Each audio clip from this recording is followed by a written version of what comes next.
right. Welcome back to the Command Your Brand Show. I'm your host, Josh Silvestro, brand ambassador of Command Your Brand. So in this episode, I actually have a very special guest speaker who's going to talk about just the mindset of a CEO and founder and and a little bit about who she is and how she's also a podcast host. And just she has a lot of interesting ideas about, just being a CEO and founder and the routines that we all need to have as CEOs and founders. And what's interesting about her is that she's also a podcast host as well. So I really appreciate that of her as well. She's also writing a book now. She'll have to tell me what the book is called during this podcast. But she's also the podcast host of Electric Ideas. So I definitely want to introduce you guys to Whitney. So thanks for joining the show. I'm delighted to be here, Josh. Yeah, thank you. Thank you for joining us. So I guess we'll first start off with, tell us a little bit about yourself. How did you start off where you were and how you run your book and all that stuff? So I'd like to dive into a little bit about that. Sure. Well, I was somebody who was at a point of life where I had this job as a creative for a global marketing agency that on paper looked super cool. And while it was a good experience and I learned a ton over time, and especially after having two daughters 14 months apart, I started to realize that I had gotten really far away from my purpose and my values and what I was trying to contribute professionally. And I was one of those women who, when I became a mother, I wanted it all still. And I tried working 5 days, 4 days, 3 days, and nothing felt right. And finally, I quit. It was a big, courageous move. And I started freelancing right away.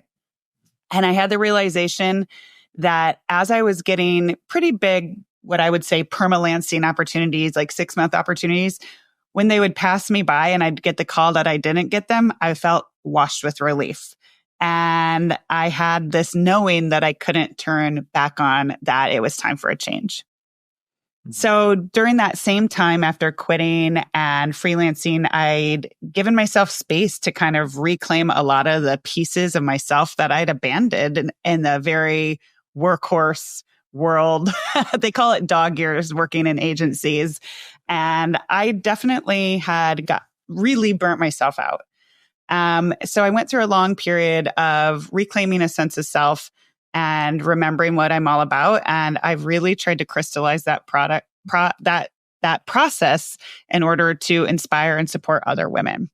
Wow. That's so cool. I think too is I'm a very big advocate of people having their own business and really making people, because I think part of being human is you get to create and do things that you want, and for you, you're like a podcast host, you're writing a book, and you have 2 kids too. I'm literally, I don't even know if I can do that.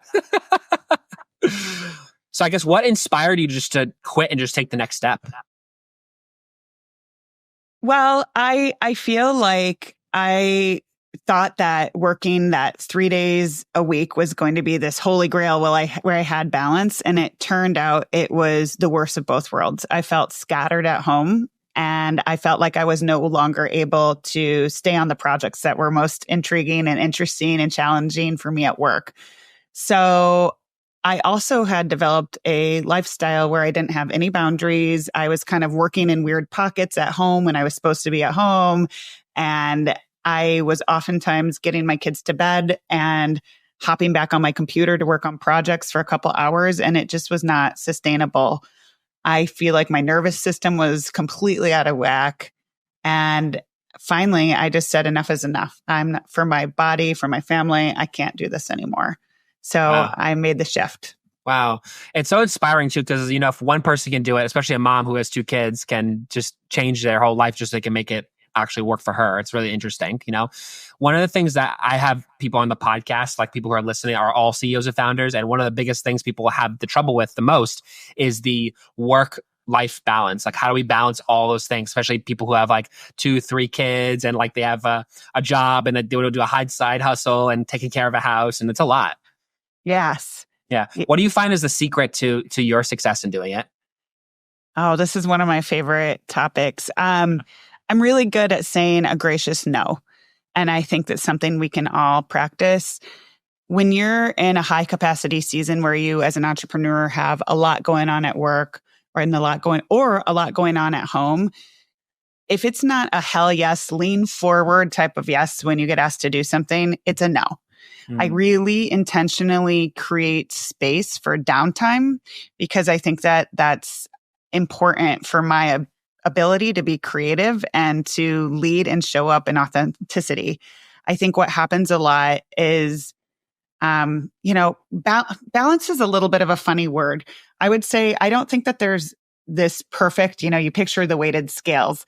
I don't think any of us are going to have this perfect balance, but when I'm out of balance in one area, like spending a little bit more time at home versus work or vice versa, I want it to be because I intentionally chose that and I know it, not because I'm just scattered and reacting all over the place. So that's one example. I also really believe in the power of a morning routine. This is something I talk about and speak about a lot. So unfortunately, and this is very true for founders, we are always going to be on a water hose of demands from outside needs, whether it's client, business partners. I mean, I get asks now through more channels than you can imagine all day, every day. And pile being a parent on top of that, and the emails from schools and the demands. So starting a morning routine is really important to me because I think about it as the fractal of your day. Fractal is a shape that repeats and repeats and repeats yourself. So if you think about waking up and you miss your alarm and you roll, maybe you stub your toe on the bed and you're kind of crabby, then you're probably going to bump into your partner in the hallway and be a little short instead of loving. And usually that's just how the trajectory of your day goes. So I really recommend that people choose to start their morning with more intention. One of the ways that I keep a semblance of balance or really pour into myself in order to be able to show up the way I want to show up for my business and my family is by always starting my morning in a way that feels like it's pouring into me. So I really recommend starting your day before pets or people are bugging you. That's one. Even if it's 5 minutes, 10 minutes, building up that practice. Secondly, I think it's really, really a harmful habit that so many people wake up and immediately get on a screen. I think it's super disempowering, and it's not only giving away your energy right away, and it's also just sending these messages of cortisol into your nervous system. And oftentimes you can't really do anything about it. You've got to get your day going. So my recommendation is to think about how you want to show up in this time in your life. If you want to feel energized, if you want to feel grounded, do something for even 10 minutes first thing in your day during the time that's totally in your control that elicits that feeling. And for me, I am a certified meditation teacher, so meditation is always a non-negotiable for me. And it really helps me start the day in a way that feels intentional, anchored, and that I am grounded and ready to take on whatever is going to come my way. Because founders inevitably navigate the unexpected all the time. Totally. And it's interesting too that you mentioned that, was because a lot of people I know just start so late in the day. And I'm like, I feel like you miss half your day just by sleeping in, which I'm not saying sleep isn't horrible, but like there's got to be a balance of like when you go to bed, when you wake up, because, when you have people go to bed so late and then wake up so late, it's kind of like you miss your whole day. I used to be, when I was younger, actually, funny enough, I should be a night owl. I used to stay up till 4, 5, 6 o'clock in the morning and then wake up later. But I found that health-wise, it didn't seem very beneficial. But I did a cleanse program that actually I cleaned the drugs and toxins out of the body. And I found that actually waking up earlier, an hour or two earlier after, I'm sorry, before, an hour or two before you actually start working on things, it was just so like relieving. And actually and I swear I stopped actually drinking coffee most of the time, whereas like I don't need coffee to actually wake up. And I find that such a good fresh start, especially before work, Absolutely. Yes. There's a ton of research out there about sleep and sleep hygiene and the importance of it. And I really rub up against and frankly reject the notion of I'll sleep when I'm dead. I think it's a really misguided way to run a business. Yeah. And I also think the people that embody that really are overlooking their greatest potential, because when you're well rested and you're clear and you're operating at high capacity, you're doing your best work. And that's what really creates flow and balance in my life, is when I'm giving from a sense of wholeness and fullness in my business. Right. So what do you think for CEOs and founders they should do in terms of like what is a recommended routine?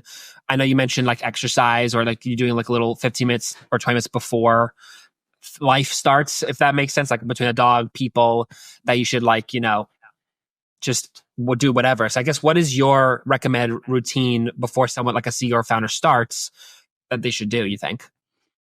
Well, I don't think that there's any one size fit all. So I encourage people to explore and definitely choose rhythm over rigidity. But if someone is feeling low energy, I would suggest some sort of movement, even if it's gentle yoga or a walk or something like that. If someone is feeling jittery, anxious, nervous, and like they wake up and their to-do list is on their mind right away, I would suggest something more grounding, like meditation, or even just deciding that you're not going to look at your email or your phone at all until after you have your morning beverage, or just chill for a minute. I think that it's also an opportunity. A lot of people in my community enjoy journaling, just to kind of check in with yourself and see how you're feeling and get clear on how you want your day to look ahead. And some people also like to picture their day, almost a mental walkthrough, and be like, hey, if this day went really well, what would it look like? And walk it through. So those are just examples. There's so many options, but I feel like I really emphasize choosing, because some people I think like the idea of a morning routine and they're like, yeah, but there's so many things you can do, as I just gave you all these examples, that they get in an overwhelm and they do nothing.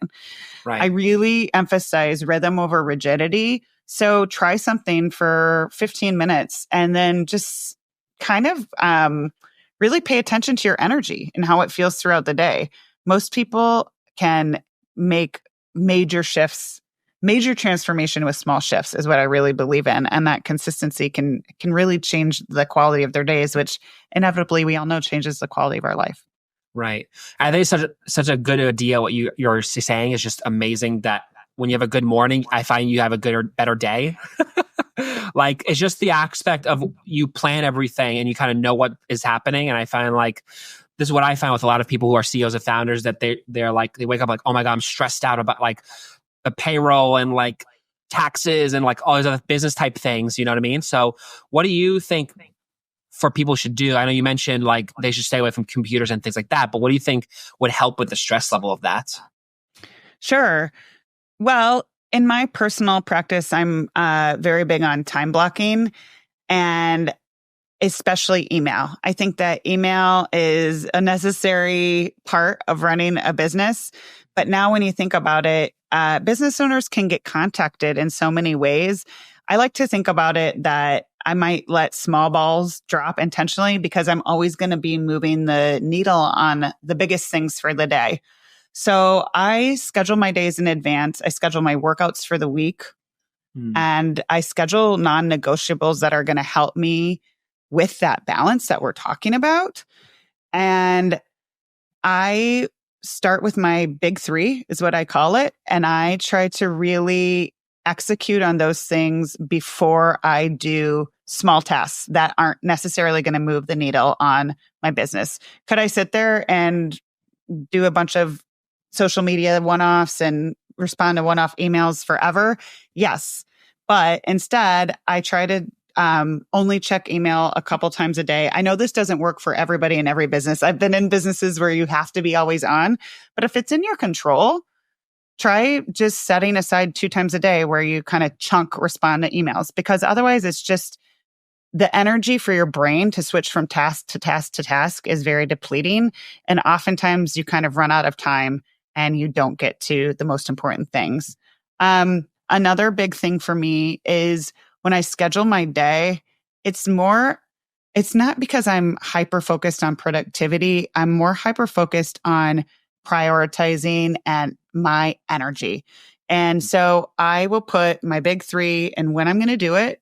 And I also put chunks throughout my day for what I call buffer time.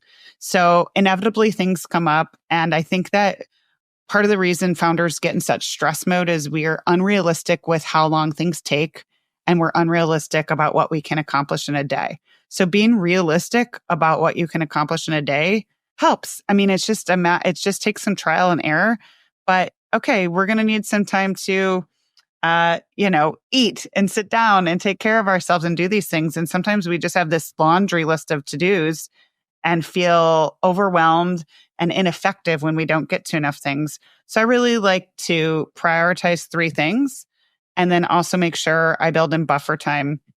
Another thing that really helps me is, with few exceptions, I really consolidate most of my external meetings to 2 days a week. And I have my calendar open then. And I was a little nervous, I'll be honest, because I do host a podcast. And so it's like, what about the people who can't, join during these narrow hours? And I tell you, it's never been a problem. It's a really strong energetic boundary for me, so that every week I'm like, okay, I know that these are going to be really outward facing days energetically. So those other days, I know that I can have some solid chunk time to really do heads down, meaningful work for myself or the business. Wow.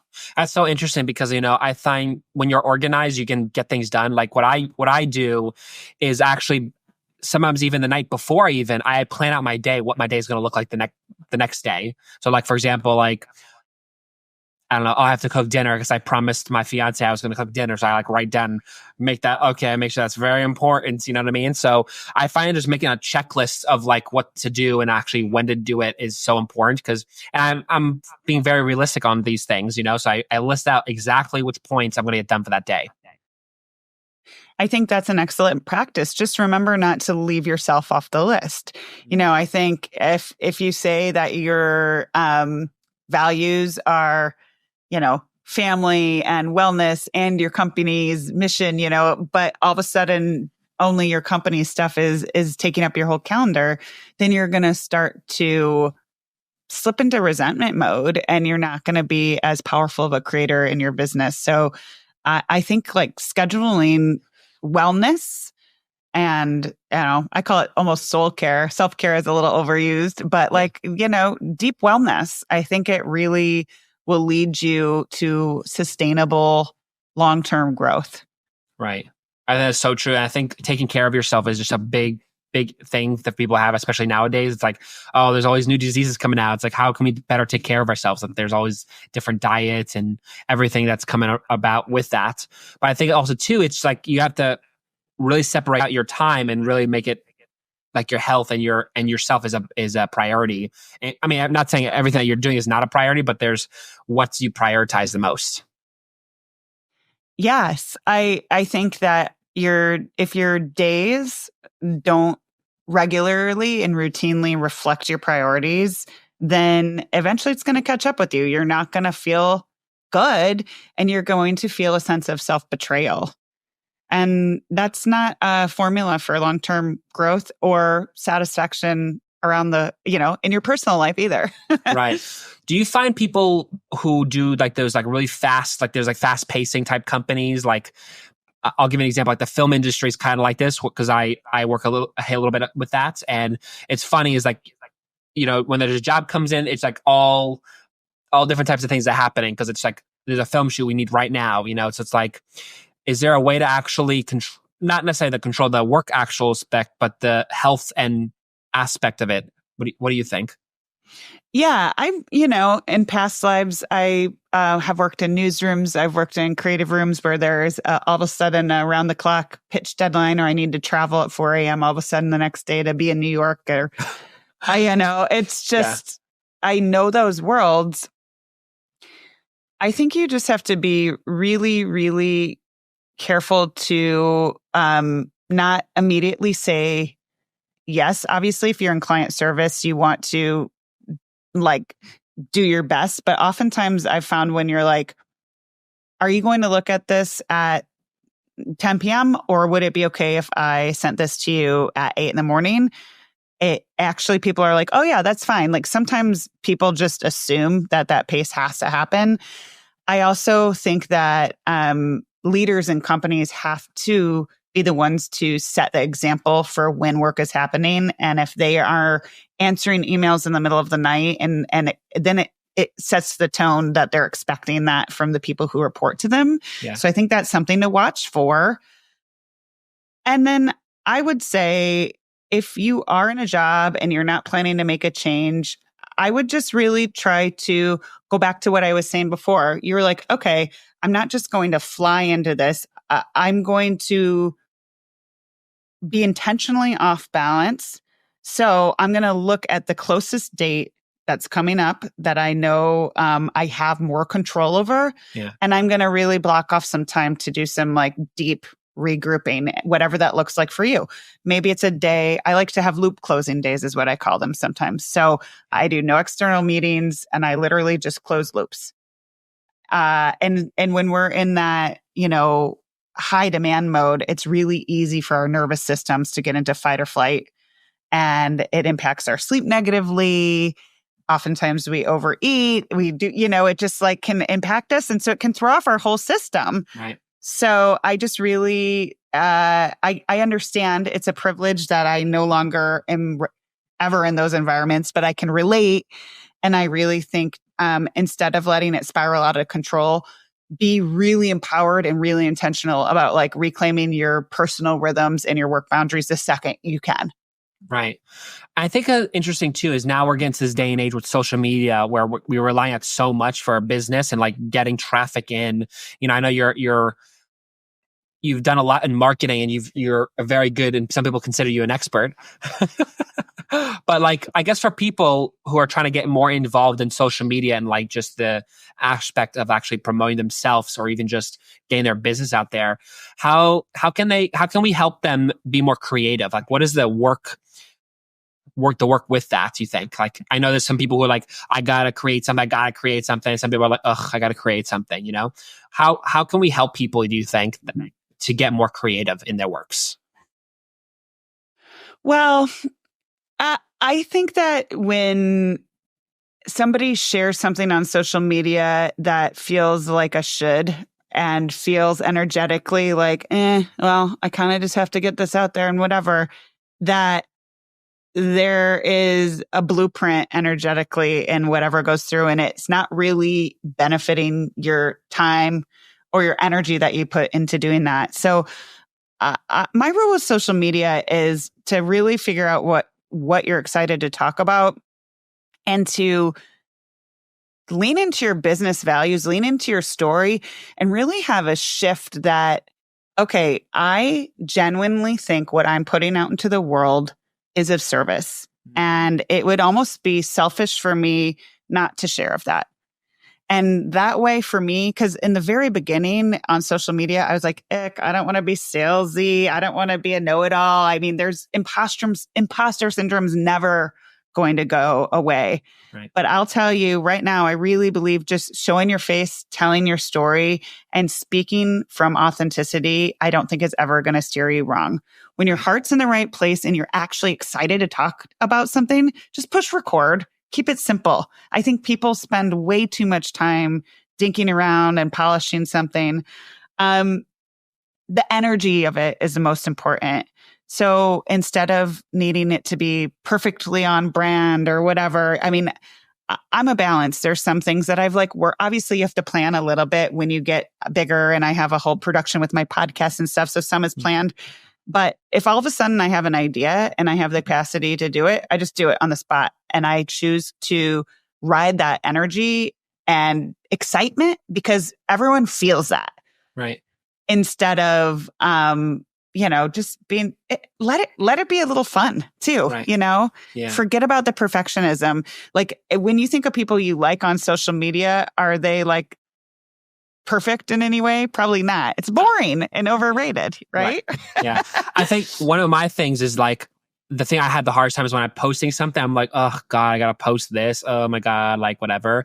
But when I posted something I was actually interested about, And it actually grew more because I was interested in something I really liked. And I found that was more interesting to talk about rather than something like, oh, here's something I put onto ChatGPT and like I just put it up on social media. Yeah. Well, my business is distinct because I am my brand in a lot of ways since I have the show and I facilitate and work with people. I have a service-oriented brand. But even if you sell cookies, like people buy from people. Yes. And I think showing your face, telling your story and showing demonstrating your passion and just thinking about it is like, oh, I'm so excited about this. I'm going to share it. Yeah. Has been really beautiful energy for me. I'm not saying it happens every time. I'm not saying I don't once in a while share a post that I'm just like, all right, well, had to get that one out there. It's not like, I don't want to be Pollyanna about it, but I really think that, find a way to do it in a way that feels energizing to you. Yeah. It's funny that you mentioned about cookies, by the way. You're going to get a good laugh at this one. Do you know this company called Insomniac Cookies? Yes, I do. Okay, so funny story is there's actually one, I used to live in Brooklyn for a little bit, and there's actually Insomniac Cookies there, and I was like, oh man, these cookies are so good late at night, like they're just so warm and like whatever. And then a video popped up for me on YouTube of like the CEO, like why he actually made it. Is like, I was so hungry and I wanted some cookies really badly. I want to make my own. And so people were just buying it in college campuses, and I was like, dude, that's hilarious. Yes, and you remember that, and you probably will go back to Insomnia Cookies because that's like, oh yeah, that guy got it. We overcomplicate things, don't we? We do. We sure do. And we make it so like impossible to actually work with because we have all these ideas and concepts of what it should be, but it's like, then it's not actually that. Mm-hmm. I agree. I agree. What do you think CEOs should do, and be better with a lot of the things that we are doing today, like with their businesses and marketing and like social media? What do you think the best tools you can say that would help them in terms of getting out there more? That's a big question. That's a big question. I mean, I would have to say it really depends on where they are in business and what type of business they're in. But I think that now with social media, I think I feel like in the next couple years for me, as my business continues to grow, I definitely will be looking more into partnerships because it's so easy to partner with like-minded people globally. And I found that even when I do a workshop partnership or even an online conversation where we both share, and it's such an easy way to cross-pollinate with like-minded audiences and exponentially grow your platform and your business and your followership. So I think that that's a no-brainer. I also think that something I'll be looking to do is, as I continue to kind of position myself as an expert in this meditation and wellness space, doing more contributed articles and public speaking and just PR. I think that now that we're in a world of 24-hour news cycles, people are hungry for that. And so if you have a story to tell or you've got a service or great product, I think that there's there's some simple things you can do to put yourself out there more. So you're kind of in that one-to-many platform instead of just talking to the people who happen to be in your existing followership. Yeah. I also really believe in the old school power of a newsletter, even though I was just saying we have to be guarded with email. I think we do have to be careful that all these platforms that we're told we have to be on, we don't own those platforms. And so I think that increasingly, I don't send emails all the time, but it's important for me to have contact information for my customers, to be honest. Yeah. Otherwise, if something, lo and behold, ever happened on my social channels, I'd lose a lot of data. So that's a couple areas, depending on the type of business you're running, that I would be, especially for small businesses or online businesses, that I'd be looking to explore. Yeah. I think it's cool because you also run your own podcast and you have your own book coming out. I would love to hear what the book is about. I don't know if you're allowed to say. Maybe you can give me a little snippet. Yeah. Well, my company was founded on lighting women up with a new sense of possibility. And it really came from that murky middle place of me where I was so frustrated. I wanted it all, but I also felt like I'd really abandoned myself in the process of adulting, to be honest. Yeah. And so the book is going to be a mix of kind of wisdom and insights based on my own life and people I've interviewed, along with practices that people can just do in their day-to-day life to kind of reconnect and reclaim that sense of self that many of us lose in the seriousness of being an adult. Yeah. So it's going to be a while. I'll make sure to let you know. It's a while in the making, but yeah, I'm probably like 45,000 words in, so I'm celebrating that. Nice. That's a good milestone. Yeah. I think yes. I think that's also important too, is the milestones that we all take in our businesses, because we always, it's funny, like you mentioned about how they're always hungry for news. We're always like, oh God, like, this is so horrible. I got like all these things happening with me. We always focus on the bad news. We need to focus more on the good news of what we actually do, because it's just like, there's so much bad news already out there that we need to actually create the good news, if that makes sense. That makes a lot of sense to me. And I think we need to give ourselves permission. At some point, it's something I really try to balance, but I want to be a global citizen, but I don't think that we were necessarily born and made as humans in this day and age to absorb all of the information of every crisis around the globe that's happening. Yeah. And I think it's really taxing on us energetically. Yeah. So I think it's okay to sometimes just choose our well-being over knowing everything that's going on globally and making wise choices for ourselves. Absolutely. I totally agree, because I think if you can't take care of yourself, how can you take care of your business? Right. You know, it's like, if you're not alive, who's alive to take care of the business? So it's just such an important thing to have and just really do, because it's almost, I wouldn't say it's a job, but it's really a duty. Like, you have to really take care of your body and yourself, because that's, even just physically and spiritually, if you're not right, then it's like you can't really run the business that way. I totally agree. I mean, I feel like that's a deep belief in mine, and it really has to become a shift that it's a generous act. Like for me, especially with a family, especially in the mom entrepreneurs, just got to give a shout, and the dads. I shouldn't just say moms. Moms just happen to be who I work with the most client-wise. But you feel there's a lot of this pressure that you are selfish if you're taking time for yourself. And I really think that self-care is a generous act, because, like you said, if we are showing up half-assed to everything, who are we really serving? Right. I think that's so important, honestly. Like, why we should take care of ourselves is like almost, I wouldn't say it's the top thing. Maybe it is. I feel like maybe your kids are probably the number one, then you're number two. I don't have any kids yet, but I'm sure that's probably how it goes, right? Well, this is pretty radical, but I really, obviously, if something's going on with my kids, I'm going to be the responsible adult and take care. But I really feel that too many women put their kids above them, and it's modeling it's modeling how it's setting an example for the sons and daughters of what they're going to do with their lives. So it's really important that I show my daughters that I'm making an effort to take care of myself, because I want to be the grandmother who's still running a business and carrying your babies on my hip. Right. And if I abandon all my interests and my passions and my business and my body just to focus or help you with homework that you can do yourself, then that's a self-betrayal, and that's not what I'm teaching my girls. Right. Totally.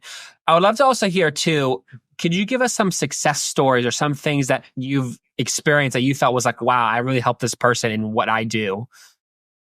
Yeah, I'd love to. Thank you for that question. Yeah, I love that question. One of my favorite questions on the interview. I get excited. So one of my signature programs is a 6-week mastermind, and it's called Season to Shift. And this program is specifically for moms who are coming up for air on their journey And like I've talked about, I feel like they are on autopilot and just kind of putting out fires and don't feel like they're showing up for themselves in their lives. And when I teach my mastermind, we meet live every week.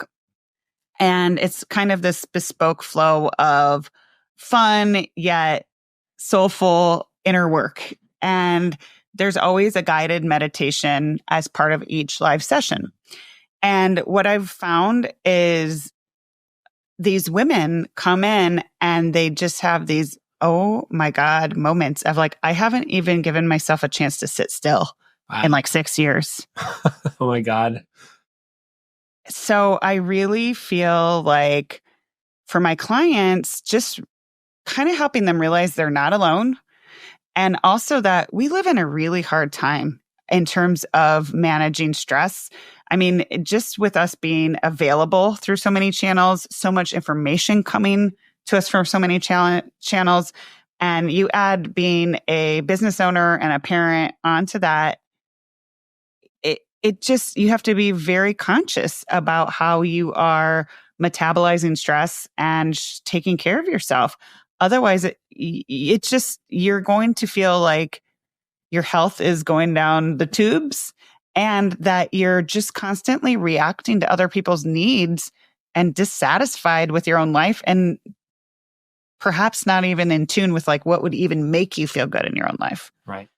So giving these women space to really close out the noise and the demands of the outside world and remember themselves has been an eye-opener and really, truly a blessing for me to be able to be a part of the transformations that occur. Yeah. What do you think the women who are CEOs of founders, what do you think they need help with the most? I know it's a big, broad question, but I know some people obviously have different issues and different things. What do you think women CEOs run into in terms of their workplace? It's funny when you say, what do women CEOs need the most? If they're moms, I think that we need a complete overhaul in terms of how we look at the mental load of women and share that equitably between partners. And I think that there needs to be systematic overhauls and accessibility for childcare. I mean, when you think about it, there's no model for the way women, especially women with children, are supposed to be operating. It's really exciting that we can, I'm so glad we need all of the women's brains and men's brains to solve the most challenging issues of the world. But when a woman raises her hand and is doing really, really meaningful work for her in the world and then has kids, it's a puzzle. It's really hard. So I think, I don't think it's a simple solution. I think we need to be more meaningful societally and governmentally in terms of like how we are supporting families so that women can work in a way that I think the world needs. Totally. I think that's so true. I think I think women and even men too all need help in some certain way in terms of running their own business and actually just be able to produce in their business. Because, if they don't, then it's kind of like they lose that business and there's sacrifices that people make with that. Absolutely. So I really appreciate the time that you kind of given me and answering a lot of questions and asking a lot of questions about your show, your book, which I'm really excited about, and just a lot of things that you mentioned about morning routines and what CEOs and founders I think would be really good and should have in terms of a routine. So I guess before, I know we're getting close to the end time here, where can people find you to kind of know more about you and maybe find your podcast and all of those stuff? Where can people find you personally? Thank you. Yes, everything, all the ways to work with me can be found on my website at myelectricideas.com. My brand is Electric Ideas. And so the podcast, I have honestly, my socks are blowing off, not to sound like a cheesy Midwesterner, but I've just had really brilliant women and super deep, inspiring conversations. And the Electric Ideas podcast is searchable wherever you stream. Awesome. Well, I do appreciate the time that you've given us in terms of asking questions and what we discussed here, because I think it's so people want to know, find out more how it can be better. And this is such a great place to kind of talk to, especially experts like yourself in morning routines and handle stress and all that stuff. Cause I think a lot of people, I think most of us, if you agree, probably run into some type of stress, whether it be family, work, whatever it is, So I do appreciate the time that you've given me and just our audience here and just what you're all about and also how to handle those certain things. It's my absolute pleasure. And I invite people to reach out to me directly with any questions. Awesome. Well, good. Well, thank you for joining the show. And I thank everyone for listening to the show. And if you guys want to like and subscribe to this, that'd be awesome. And you can definitely hear more about who she is as well. There's going to be in the description, it's going to be her information. And of course, we'll see you guys on the next one. Thank you so much for joining us.